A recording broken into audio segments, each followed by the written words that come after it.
Two back-to-back Epic 7 videos. Who would have thought the day would have arrived? But I'm still not done with my rants. Last video we talked about 3 stars, specialty changes, blah blah blah. I'm not gonna talk about it here. Here it's an entirely different topic. Here, or at least right now, we're gonna talk about turn 1 units that ruin the game.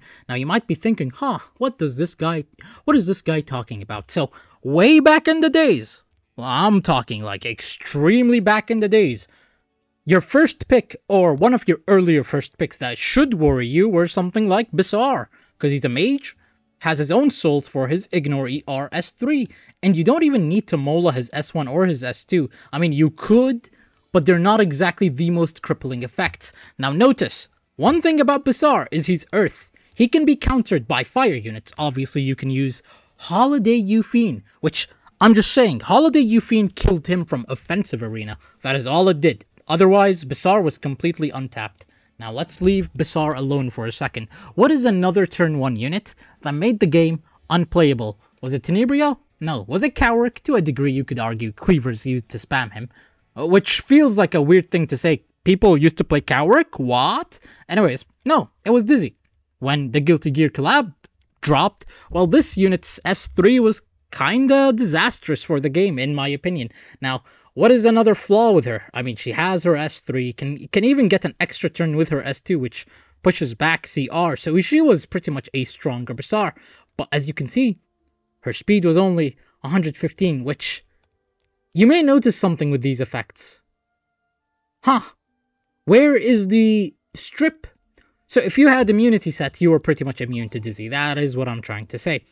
Anyways, so Bizarre, Dizzy. Let's look at Fairy Tail Tenebria. She would just redirect Provoke, dispel 1 buff, and ignores, puts unbuffable. I guess she also does bonus damage with this. But honestly speaking, it's not that bad. On release, I used to think this is one of the most toxic characters in the game, but now I'm looking at it. It's not that bad. Ignore the fact that she's a mage, so she can bring her souls. But like, even that, you won't see this unit anywhere. Because guess what? You can just pick green units. You can pick a AoE cleanser. You can pick something that can just ER check this unit. And again, her speed is 115. Let's go back to Bizarre for a second. Bizarre. Preview stats. Boom. 108 speed. Actually pretty doable. Anyways, so you have Bizarre, Fairy Tail Tenebria, Dizzy. You may notice they're all mages. Let's look at the non-mages for a second. So what was a Year 1/2 mage or non-mage that was plaguing the meta? We're looking at warriors? That's weird. Nothing. Let's look at knights. What did players used to do? I mean, sometimes they would pick Cecilia and she would be a fast Cecilia who uses S3, but this was mainly as a anti-ambitious T1 or a anti to General Purgus. The Golden Boys meta, she used to counter them really well. Well, Cecilia is no longer used. What else did they use? Ice T1, where, at least to beginner players, or players who were still new to the game, what they would do is they'd use Ice T1, go all in on speed and effectiveness, Soulburn S3, and then push with S2, and that's your cleave. Now, if that failed, well, I'm afraid there weren't many options in terms of knights. Let's look at thieves. What used to ruin the game for thieves?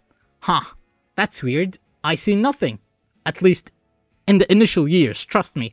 There's a few problem units here. Let's look at rangers. What really plagued the game? Alright, Cerise, back when she had a CR pushback that had elemental advantage, and her speed didn't help. 122 speed. This was the dawn of the end. People were thinking, damn, this unit's too broken. Her S3 used to have a pushback. But then no. They nerfed her. That's weird. They nerfed Cerise. They removed the CR pushback and gave her Restrict, which at the time was probably a very useless buff. Or debuff, my apologies. So, Cerise got nerfed. Okay, what else was there? Oh, Flan! You use your S3, you Soulburn, but thankfully she's not a ranger, therefore, you had some leeway. But she had 115 speed. You could still reasonably outspeed her. You could pick something like Celine, Delibet, something. Actually, never mind. I take it back. Delibet was only buffed way later, and honestly speaking, who even uses Delibet?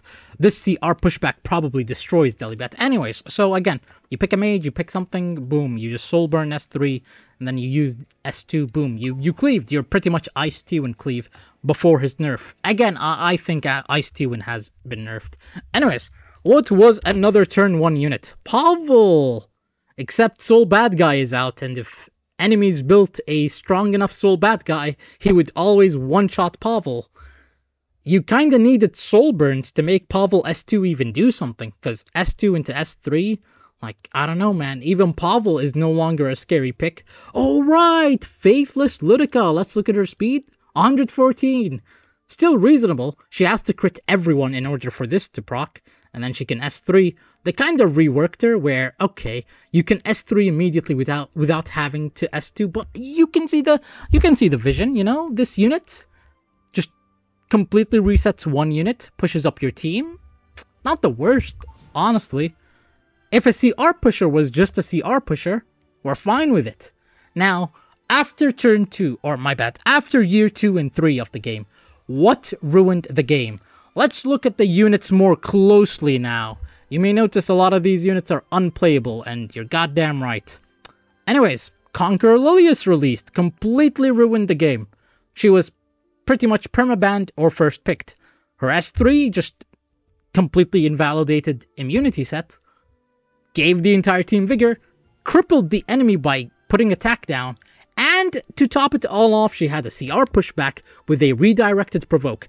And if you redirect provoke the enemy's fastest unit, their CR pusher or their CR pushbacker, whatever it may be, you have pretty much stunned that unit. And let's look at her speed. 115. Honestly speaking, we live in such a day and age where Conquer Lilius doesn't even look that bad. Well, I think we're done with warriors for now. Let's go to knights, shall we? I don't see any turn 1 disaster unit, so I'm gonna move on. Thieves! Ah, yes, my favorite class, Thieves. Ron. This unit released, no counterplay, not even Moon Bunny pre-buff could deal with him, and I would argue to a degree that Moon Bunny post-buff cannot deal with this unit. Ron released, completely just broken. Pyrrha released, unbuffable, restrict on S2, what do? Nothing. And then her S3, of course, it introduced Escort, the strongest damage mitigation, has stealth, so you can't even attack her because she has a huge barrier, so AoE attacks kinda did nothing, and she gives the entire team attack buff, and of course, her S1 has a strong stun. I didn't even know that when she has a barrier, the effect chances increased. I always thought it was suspicious how many times she stunned. Name one unit with an S1 that stuns that has such a high chance to stun. Because if you were to Molagora this, you have a 65% chance to stun with her S1. Either way, this unit completely invalidated so many people. I am one of those people. I'm still salty about Pyrrha, but obviously counters arrived, and fortunately, Pyrrha is not that big of a deal. But you know what was the problem with Pyrrha Ron? Summertime Iseria. So you would use S2, boom, Summertime Iseria does her thing. Now keep in mind, this is pre-buff Celine. Pre-buff Celine, her S2 didn't attack with elemental advantage. So there was no way you were dealing with Summertime Iseria, because at the time, if you had the attack buff, or not the attack buff, the exclusive equipment that allows you to attack the enemy with the highest stack, you would always attack Summertime Iseria because of her S2, she just has a lot of attack. Anyways, moving on from Summer Iseria, in that same patch where we got Summer Iseria, a different buff happened. We got the Ida buff. And so, the strongest strategy at the time was Pyrrha/Ron into Ida Caesarea. As long as you have those units, you're broken. Actually, you could use Ron Sid, and boom, you just have the fastest unit in the game. There's nothing that can contest you. And I guess you could pick a Hua Young, you know, pre-nerf. Anyways, let's go back to Rangers. Let's see. I mean, I guess Command Model Laika did have a period where she got the, you know, exclusive equipment. She became a little strong, but like, it's only for a patch, so I can't even call her a disaster unit. So let's scroll. Honestly, not that big of a deal going on, but the other two units, I'm gonna get into Lua and Akal in a bit. Just let me look at the mages for a second. Let's look at the mages. What came out that ruined turn 1? Architect Leica. This thing was buffed preemptively. She just uses S2, boom, and she deleted with her S3. There's no counterplay. The thing is, her S2 isn't even an extra turn. It's just a guaranteed 100% push-up.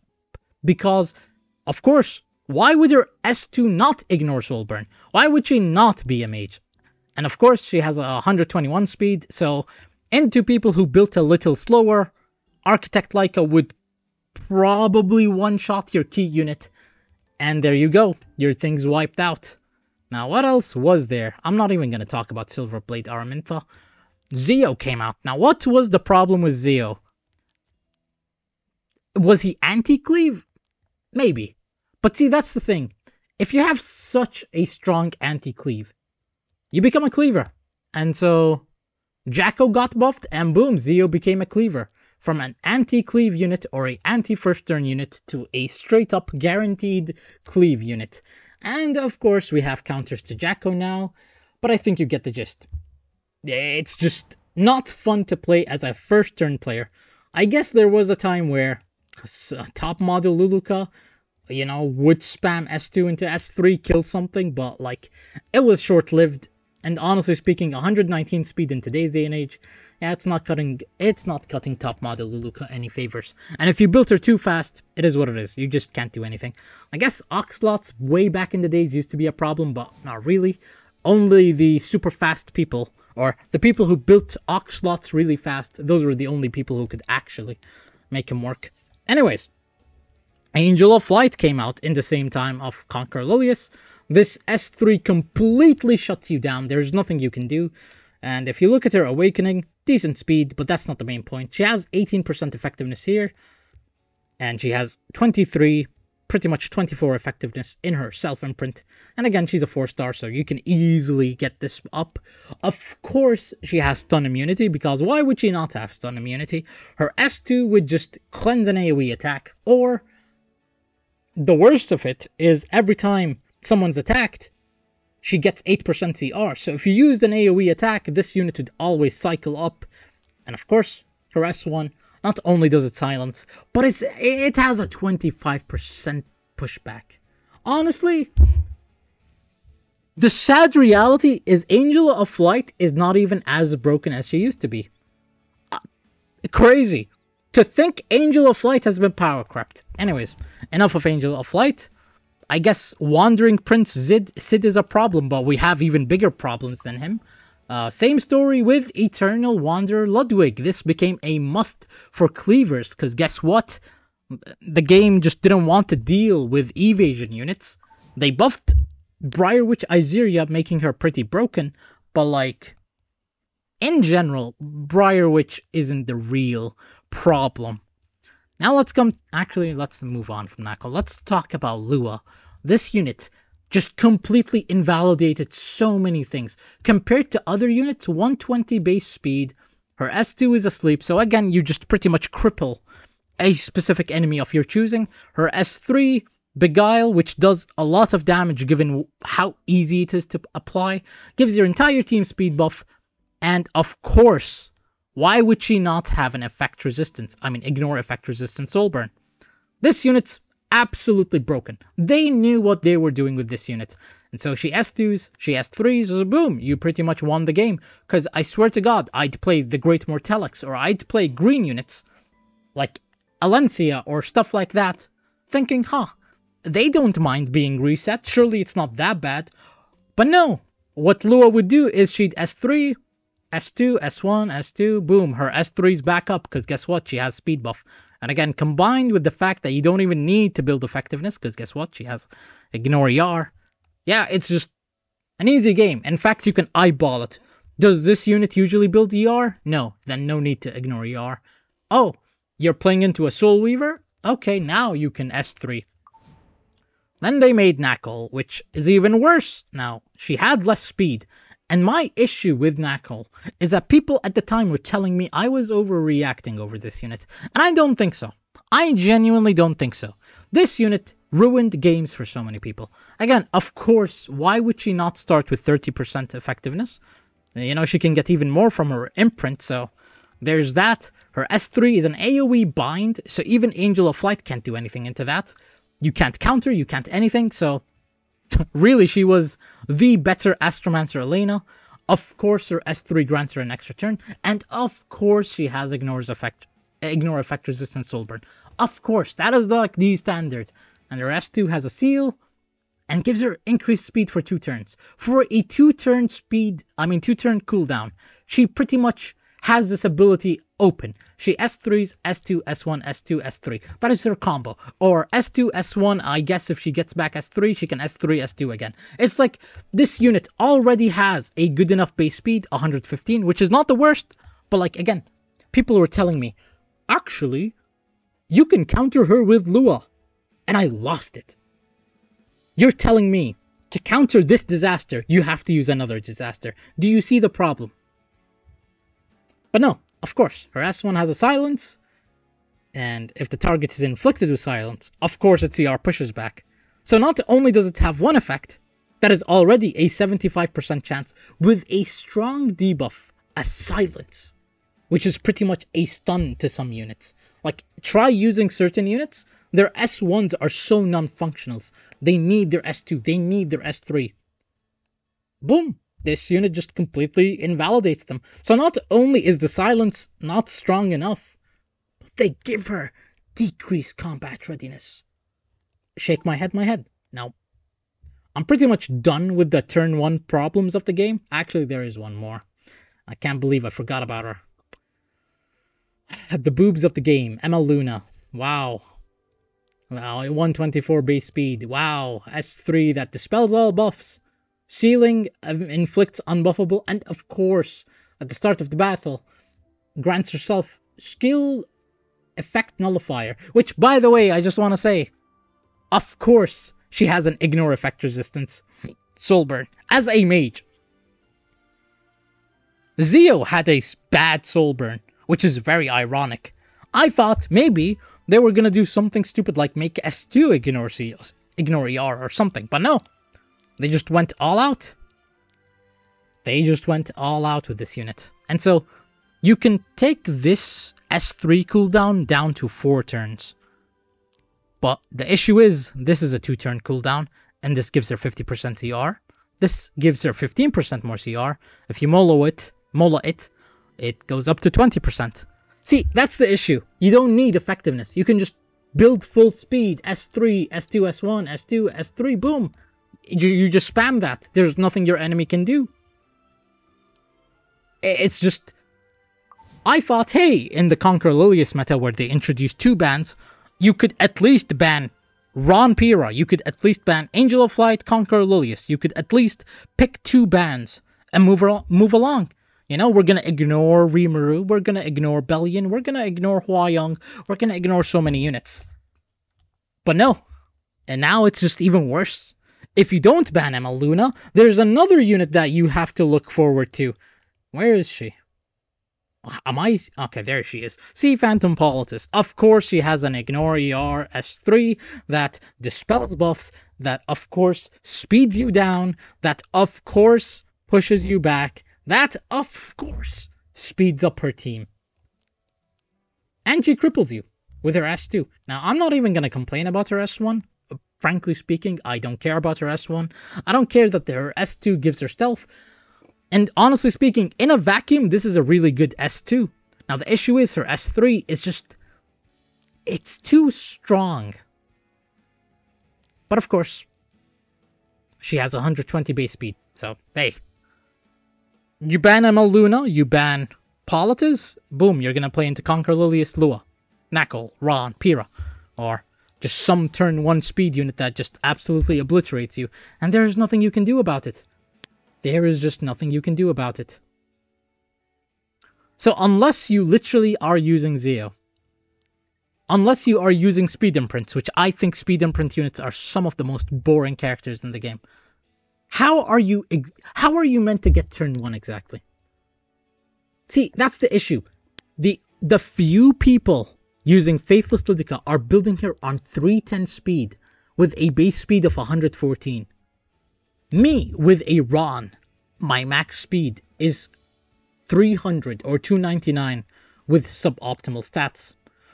And that's the issue. This game keeps making insanely strong turn 1 units that even if you ban Nako Lua, enemies just gonna pick ML Luna. They're just gonna pick ML Politis. Huh. Why should they care what you think? You know, it's just a free win. Now, obviously, there is another knight that I do want to complain about, and that is not even Dragon Bride Senya. Navy Captain Landy. Why does this S2, you know, just prevent stun sleep? She just counterattacks, and of course, she starts the game with increased crit hit resistance.